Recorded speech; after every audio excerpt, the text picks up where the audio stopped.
बहुत सारे काले बादल थे कि आखिर उस रात की घटना में क्या कुछ हुआ है। दो सबसे बड़े चश्मदीद आज तक पर आज आपके सामने हैं, जो खुद बता रहे हैं कि आखिर 31 जनवरी की रात, 1 जनवरी की रात क्या हुआ, 31 दिसंबर 1 जनवरी की रात को क्या हुआ था 2 बजे के आसपास।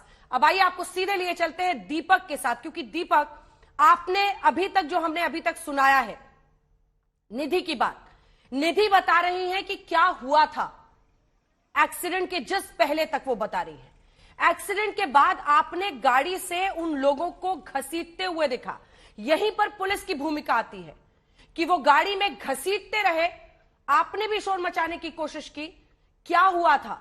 पुलिस ने कहीं पर भी बचाने की कोशिश नहीं की। दीपक, आपने क्या क्या उस रात देखा था, दर्शकों को बताइए। जैसे मैम तकरीबन मैं 2:30 बजे से 3 बजे के आसपास अपनी शॉप पे आ जाता हूँ। हाँ। तो मैं अपनी गाड़ी में माल वाल लोड करके मैं फ्री हो चुका था और मैं 3:18 पे अपनी शॉप को ओपन कर रहे थे। हाँ। तो इस दौरान जैसे कंझावला साइड से एक बलेनो गाड़ी आती नजर आई मेरे को, ग्रे कलर की, और उसकी तरफ मेरा ध्यान 50 से 100 मीटर पहले से ही गिर गया था। क्यों? उसकी नीचे से आवाजें कुछ इस तरह से आ रही थी, जैसे टायर फटने के बाद गाड़ी चलाते रहते हैं तो जो फट की आवाज आती रहती है, वो आवाज उससे आ रही थी। तो आवाज आने के कारण उसकी तरफ मेरा पूरा ध्यान आकर्षित था और बिल्कुल दुकान के सामने आने के बाद मैंने अच्छी तरह से देखा कि उसके नीचे कोई डेड बॉडी फंसी हुई है। उस टाइम तक मैं श्योर नहीं था कि ये लेडीज है या जेंट्स है, लेकिन ये पक्का था मैं कि माँ इसके नीचे तो डेड बॉडी ही है। हाँ। और वो ऊपर साइड से नगन थी, निचली साइड में जैसे उसको ब्लैक कलर का कुछ भी पहने हुआ था, सलवार थी, पैंट या जींस लोअर वगैरह जो भी था। और वो गाड़ी बिल्कुल 20 से 25 की स्पीड में कंझावला से कुतुबगढ़ की साइड निकल रही है। ठीक है। तो मैंने जस्ट तभी के तभी 3:20 पे 112 नंबर डायल किया। ठीक है। मैंने वो मैम ने फोन उठाया, मैंने हालातें बयां किए, मैम ऐसे ऐसी बात हुई है और ऐसे बलेनो गाड़ी है ग्रे कलर में और उसके नीचे कोई डेड बॉडी फंसी हुई है और वो तकरीबन यहाँ से 500-700 मीटर आगे जा चुकी है और कुतुबगढ़ साइड जा रही है वो। उन्होंने बताया, बोला ठीक है, आपसे हमारा PCR आपको कांटेक्ट करता है जल्दी से जल्दी। माँ ठीक है मैम।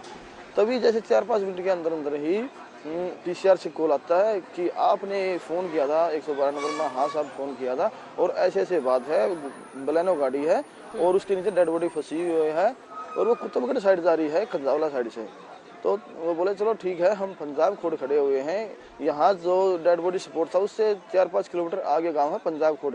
उन्होंने वहाँ का नाम लिया कि हम वहीं खड़े हैं, हम आगे से घेराबंदी कर लेंगे। मैं भी निश्चिंत हो चुका था उस टाइम तक। मैं चलो ठीक है, स्टाफ को पता चल गया है, प्रशासन को पता चल गया है, आगे से वो घेराबंदी कर लेंगे। लेकिन उसके 4-5 मिनट और आगे जैसे 3:30 पे वो गाड़ी दोबारा मेरी दुकान के सामने से कंझावला की साइड गुजर रही है। उसने कहीं से भी आगे से यू टर्न लिया है और नेट 10 मिनट 12 मिनट के अंदर ही वो दोबारा मेरी दुकान के सामने दिखने के कारण मैंने दोबारा उसी नंबर पे कॉल किया जिससे मेरी बात हुई थी PCR वाले से। माँ जनाब ऐसे ऐसे वो गाड़ी तो दोबारा मेरी दुकान के सामने से कंझावले साइड निकल रही है। तो बोले चलो ठीक है, हम भी वहीं आ रहे हैं। माँ ठीक है साहब। मैंने थोड़ी हिम्मत जुटा के अपने वहां से स्कूटी उठाई और मैंने उसका पीछा करने लगा। ठीक है। मैं पीछा करता रहा और प्रशासन से भी PCR से भी टच नहीं रहा था बाई कॉल। मैं बताता रहा कि वो गाड़ी अब फिलहाल यहाँ है, अब यहाँ है और वो यहाँ से मेरी शॉप से तकरीबन कंझावले साइड में 2-2.5 किलोमीटर से ही उसने राइसिंग मॉल के सामने से दोबारा यू टर्न ले लिया है और गाड़ी है कंझावला साइड से कुतुबगढ़ साइड के लिए निकल ली दोबारा। तो मैंने उससे 50-100 मीटर की दूरी बनाए रखी थी पहले ही। मैंने भी वहां से यू टर्न लिया और इस दौरान चलते चलते मैं अपनी शॉप पे जिस टाइम पहुंचा हूँ तो मैं वहां देखता हूँ कि मेरी जो गाड़ी थी बोलेरो गाड़ी, लोडिंग गाड़ी है, वो दूध लोड करके CNG डलवा के वो दुकान पे आके खड़ी हो चुकी थी उस टाइम तक। तो मैंने स्कूटी को वहीं साइड लगाया और उससे बोला कि भाई एक बार साइल ऐसा करे, इसको गाड़ी को बंद कर और उसके ये बलेनो गाड़ी जा रही है जो उसके नीचे डेड बॉडी फंसी हुई है उसका पीछा कर। तो जैसे 1-2 मिनट हमने गाड़ी वाड़ी चेंज करने में लगी हैं और हमने उसका पीछा किया तो तकरीबन यहाँ से 2.5 किलोमीटर 2 किलोमीटर पे ही वो स्पॉट है जहाँ डेड बॉडी पड़ी हुई थी। वहाँ उससे निकल गई है डेड बॉडी, हाँ, या उन्होंने निकाली है वो मैं प्रॉपर देख नहीं पाया, लेकिन जहाँ वहाँ डेड बॉडी सपोर्ट तक है हमने वो फैसला कवर कर लिया था और मैं वहाँ से 50 से 60 मीटर के आसपास वो गाड़ी से पीछे था बस। तो उसने जैसे यू टर्न लिया है वहाँ जोन 3 सर्विस स्टेशन के सामने से, तो उसे जस्ट 50 मीटर पहले ही दूसरा कट है और उसने यू टर्न लेके गाड़ी घुमा दिया दोबारा कुतुबगढ़ से कराड़ा पंजावला साइड में। और मैंने भी उससे पहले वाले कट से ही मैंने उसके पीछे पीछे ही गाड़ी घुमा ली थी। दीपक, रास्ते में आपको कहीं पर कोई पुलिस वाला नहीं दिखा? दीपक, रास्ते में आपको कहीं कोई पुलिस वाला नहीं मिला? आप पीछा करते रहे गाड़ी की, लेकिन कोई मिला पुलिस वाला नहीं? जिस टाइम मैं डेड बॉडी गाड़ी से निकल चुकी थी उसके बाद तब हम लाडपुर पहुंचते हैं दोबारा, तब मैंने वहां सामने से पीछे आती देखी और उस टाइम जनाब भी लाइन पे ही थे मेरे साथ। तो मैंने कहा जनाब माँ पीसीआर सामने से आ रही है, इसके पास इन्फॉर्मेशन हो तो इसे कहो कि गाड़ी रोके। तो उन्होंने कहा कि शायद इसके पास इन्फॉर्मेशन नहीं है। बाकी मैं और एक्स्ट्रा मदद इधर उधर से मांग नहीं रहा था, क्यों मैं तकरीबन कंटिन्यू ही हमने पीसीआर से जुड़ा हुआ था। पूरे हालात में मैं पीसीआर से जुड़ा रहा और बताता रहा कि हाँ यहाँ ऐसी बात हुई है। दीपक जी, एक और बात रोकी नहीं हमारे पास। और दीपक जी, एक और बात, ये बच्ची बता रही है, जो दूसरी बच्ची उसके साथ है निधि, ये बता रही है कि कोई ऐसा म्यूजिक गाड़ी में नहीं था, उन्हें अच्छी तरह से पता था, वो जान गए थे जहां पर गाड़ी में वो फंसी वहां पर भी वो गाड़ी को आगे पीछे कर रहे थे ताकि वो किसी तरह से उसे छुड़ा सके। यानी उन्हें अच्छी तरह से पता था वो गाड़ी में फंसी हुई है, लेकिन उन्होंने जानबूझकर उसको घसीटा।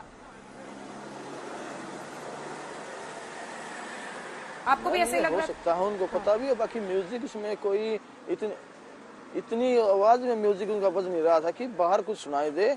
बाहर सिर्फ और सिर्फ आवाजें आ रही थी, तो जो डेड बॉडी फंसने की आवाजें आ रही थी वही डेड बॉडी गाड़ी से आवाज बाहर आई थी। और जिस टाइम गाड़ी से डेड बॉडी छूट चुकी थी या वो निकल गई थी, उसके बाद गाड़ी से कोई आवाज इस प्रकार की आ नहीं रही थी। किसी भी प्रकार की कोई आवाज नहीं आ रही थी गाड़ी से बाहर, म्यूजिक की भी नहीं आ रही थी। और डेड बॉडी छूटने के बाद फिर डेड बॉडी की भी कोई आवाज उसमें से नहीं आ रही थी, या और कोई टूटने फूटने की कोई आवाज नहीं थी गाड़ी में उसके बाद। काफी ये आवाज आप बार बार बता रहे हैं और आवाज की वजह से आप गाड़ी को आपने नोटिस किया और फिर वो बॉडी देखी। कितनी लगभग आवाज होगी, कितनी दूर तक जा रही होगी? अगर कंपैरिजन में आप कोई ऐसी आवाज बता सके कि कितनी जोर की आवाज थी? वो तकरीबन 50 से 100 मीटर के आसपास से वो सुनी जा सकती थी मैम आवाज की। उस टाइम रोड शांत होता है बिल्कुल। तकरीबन ये 3:18 का पहला वाक्या है, दूसरा 3:30 का वाक्या है। तो उस टाइम तकरीबन 50 से 100 मीटर के बीच से आवाजें महसूस की जाती थी, अच्छी तरह से सुनाई दे रही थी। और बस आवाज वो लग ऐसी रही थी, टायर फटने या पंचर होने के बाद जो गाड़ी चलाते रहते हैं हमें और टायर बिल्कुल फट जाता है तो टायर जैसे फट करता रहता है, वो सेम आवाज लग रही थी। बाकी वो डेड बॉडी की ही आवाज थी। ठीक है।